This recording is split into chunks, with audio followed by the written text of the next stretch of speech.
Okay. You can begin. The power of words can be both constructive and destructive. However, it is determined by us, which is the listener. The importance of listening, learning is infinite. We often don't listen to our friends, our parents, our teachers, because what do they know, right? Because the power of words establish connections which help us to learn and inevitably help ourselves. The power of listening to these words can allow us to make connections which help us and inevitably help those around us. Sorry. How many of you guys just graduated from high school? Cool. You guys ready to graduate yet? Well, I'm here to tell you that sometimes it does take 4 years, but it's okay. But power of self-motivation can be used. I'm so sorry. You're fine. Keep going. No, it's not. Power of self-motivation can be used.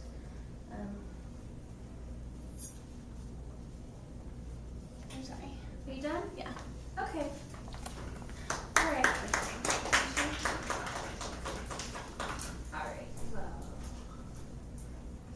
Seth, if you want to come on up. Okay.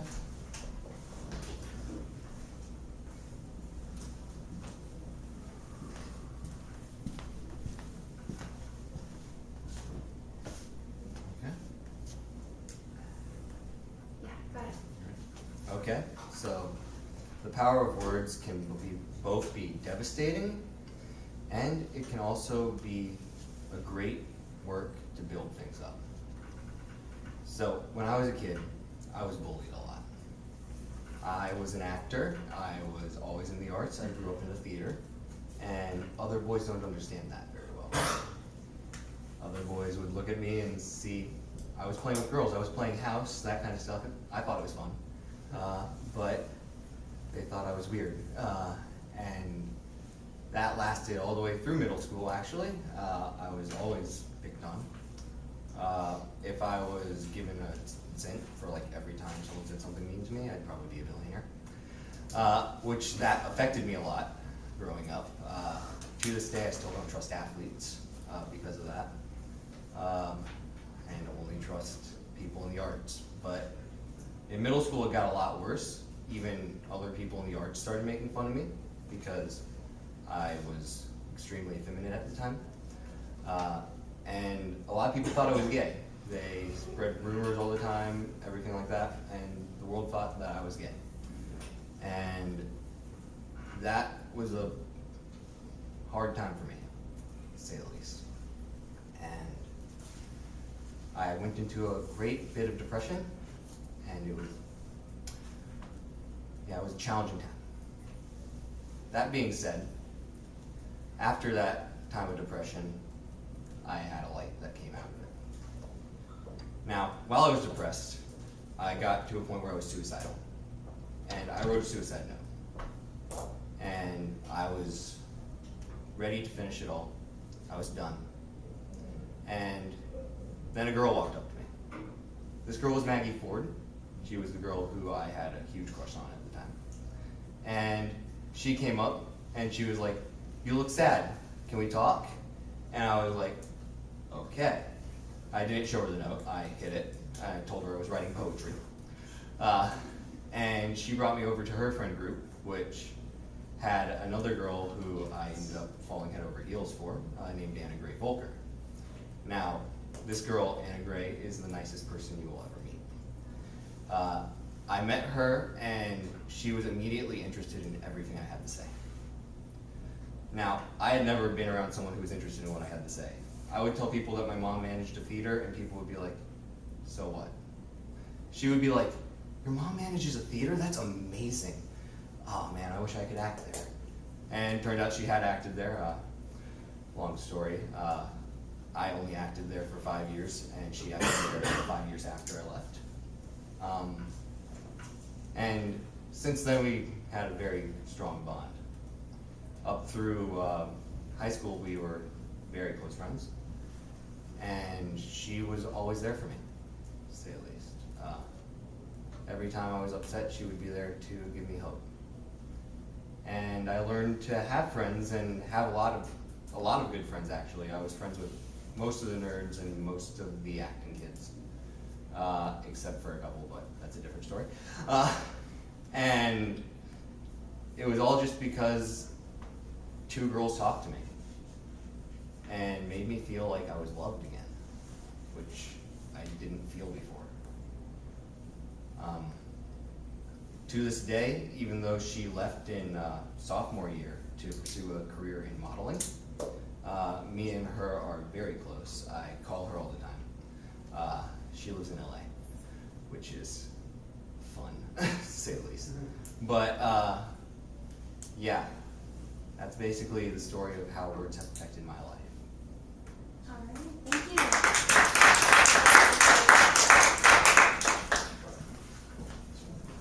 415. Okay, thank you. And I can just like put it up there and like look at it. okay, yeah, if you want to do that, that's fine.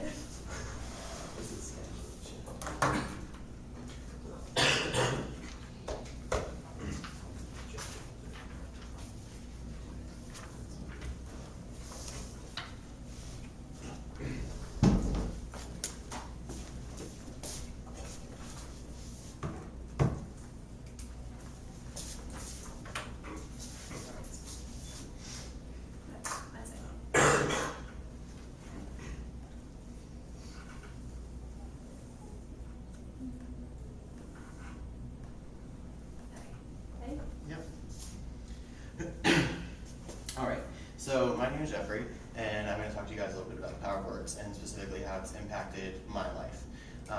I think words are definitely constructive, and they can be destructive too, but I think what's really more important is not just the message we send with our constructive or destructive words. I think it's how people perceive our words. So I'd like to start off with like a story. It's kind of a long one, but I had a group of friends that I went to high school with, and we all went to like a separate school in the mornings just because that's where we did like our science and math classes. And we specifically had this class called research, and we never did any research in it because we all were stupid. We never managed our time well, but we would always talk during it. And the one thing that we loved to talk about was politics. Like we could just really get into it about politics. And especially around the primary season. Sorry about that. Because we were like a pretty good ideological mix. Like some people were like Republicans, pretty conservative people, and then there were a lot of like Bernie fans, as would be expected in our generation. But there were also a lot of independent people. And I had this one friend that was like a really big Trump fan. She didn't just like love him, but she just like loved what he stood for and what he wanted to do with like our country, and she just really liked him. And I had another friend that could not stand him, and we were talking about it one day, and he just said something along the lines of, I think Trump fans are stupid and uneducated. And we all just kind of like sat there and didn't really know what to say because we weren't like used to people saying stuff like that. And I glanced over at my friend, and we were just like, holy crap, like what do we do now? And I just remember like sitting there thinking like, crap. And it didn't really like bother me at the moment though, because I was more of a Ted Cruz fan. But I kind of like sat there and I thought there were a couple reasons why I shouldn't have said that. First of all, it was just like really rude, and like his intentions were just terrible. He was just trying to be mean and to single out the Trump fans in the group. But specifically, it didn't contribute anything to the conversation. The one thing that I really loved about how we would talk about this is how we all really grew. We all would really just like talk about our ideas like really openly, and not just talk about them, but we would hold each other accountable for them. Like we would really make, like, we would take people to task. We would debate the ideas. And it just didn't really like go with that. Like he was just saying a statement that we couldn't really talk about openly. And so I think what I'm trying to say here is that I think it's really important that we not only like make sure that we're sending a message, and I think our messages can be both constructive and destructive. I don't think that one is necessarily bad. I think destructive ones definitely have their place, but I think what's even more important is how people perceive them. I think if he would have said something along the lines of, you know, I think Trump fans don't really think through things. Sometimes they just act like out of haste and they just react. I think that we would have had like a really lively discussion about like why they're that way and why Trump is that way. But he didn't. And so I think we just really need to focus on wording things in the right way, making sure that we can really discuss things and not just have people hear us, make sure that they actually like listen to us and can actually like react and contribute. And I think in that process we all would really like understand each other better and really like understand why people feel the way they do. So thank you guys. 3:45. 45.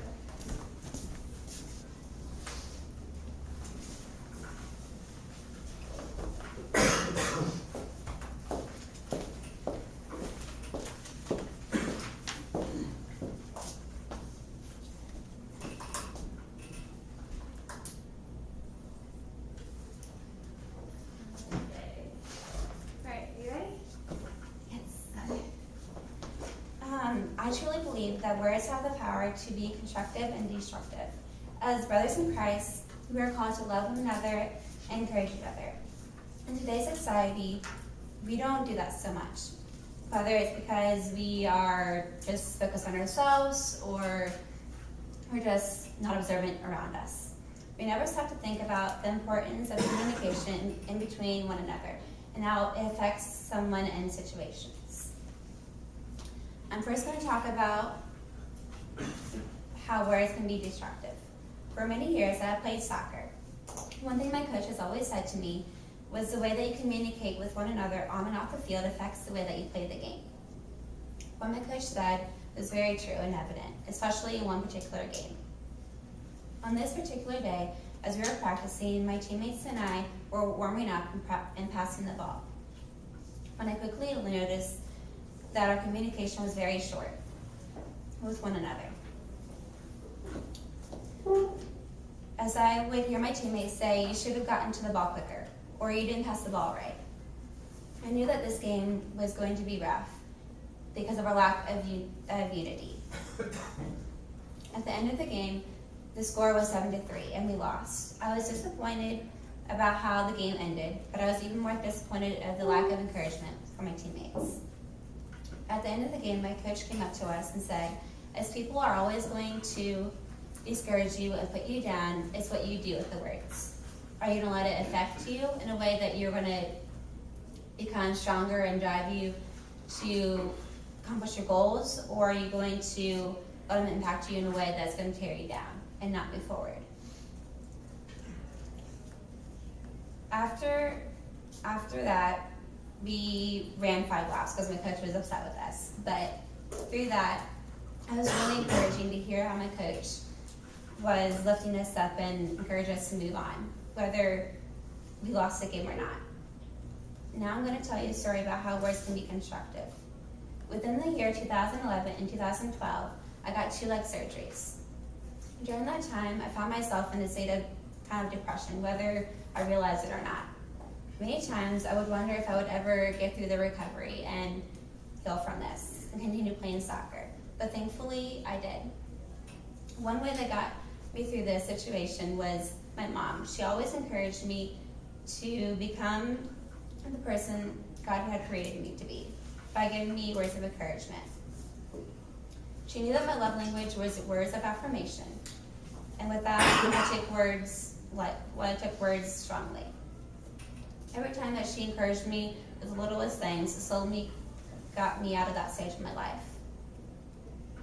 And she reminded me that at the end of this stage of recovery, I would become stronger and be able to play soccer and move on. As I look back, I really thank God for my mom and how much she just encouraged me. Those words meant the world to me, and still it affects me, and I get to tell people my story. A verse that reminded me of my mom and her endless love and encouragement is Paul when he wrote Thessalonians. It says, 1 Thessalonians 5:11, "Therefore encourage one another and build each other up, just as you're called to do." I truly believe that in this verse, we should all live out in our daily lives. So whether you realize it or not, words have the power to be constructive and deconstructive. I challenge you to watch the words that you say so you are able to lift one another up, just as you're called to do.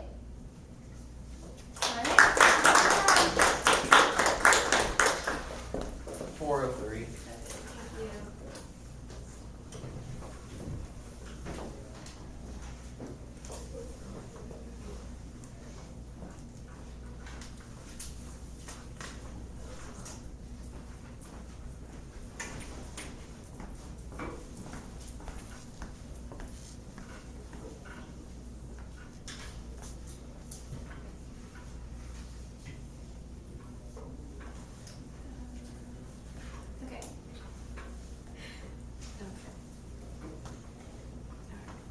Hey everybody, good afternoon.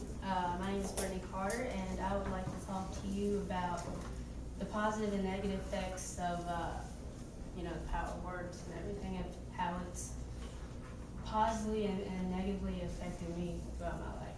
So, your hands are special. It's kind of weird, right? Someone just comes up to you and say like your hands are special. So, a little story on that. I was 5 years old, and we were in the prayer line at church, and just like I don't know, just kind of nodding off. Like you're a 5-year-old, you're not really paying attention at this church. I'm just like, when am I gonna go home and get to play around and stuff? So this prophet lady, I had never seen her a day before in my life, and she wasn't really around our area, so she decides to one day come to our church. And while we're in the prayer line, she comes up to me and she holds my hands, and she tells me that your hands are special. I'm like, okay, 5-year-old. Yeah, sure, don't really understand it. So I grew, when I started to grow up, I told you a little bit about myself having diabetes when I was 5. I found myself being in a medical field a lot. And, as I was growing up, it just kind of made sense. Like maybe God gave me diabetes for a purpose. Like being in the medical field, and I always had like a really strong background. So those words really shaped my life into the direction of the person that God has called me to be. So I'm very, very happy with that, because I know He definitely sent that lady to give me that message, at an early age. So I'm going to talk to you now about the negative effects. It's been hard to live up to the standard that God has called me to be, because I'm a person that I don't like negativity. I don't like failure. I have that type of personality that if I can't do it well, I'm not going to do it at all. And it's just, it has its positives, its ups and downs, but overall, it's not really a good attitude to have. Even the Bible, it talks about a lot of people having setbacks, and each person I came across in there, it was just those setbacks made them stronger. And I'm like, yeah, I can definitely see how it's been making me stronger, but it's still kind of, it's been rough. I've been dealing with depression for the last 2 years. That with financial stress, because my aunt pays my way for school, and then I live an hour away, so driving back, having to commute, so it's very stressful. And not so much on me, yes, but not so much for myself. It's just I get concerned about my family. I'm like, if it wasn't for me, you guys wouldn't be in this situation. And when I graduate, this is going to be for you guys, like more so than it is for me. And also, like I say, it's PTA. That's what I'm gonna do, physical therapist assistant. It's the person that I really feel like this career is where God's called me to be, but I really couldn't have done it without them. But yeah, last year I was actually placed on suicide watch because my depression had got so bad, and it was a really rough time. But here I am today, still in school, still fighting, still driving an hour a day. But if I could leave you with anything, it would be that there are going to be setbacks and failures in your life, but keep fighting, because there's going to be a greater reward in the end. Thank you. All right. 420. Thank you.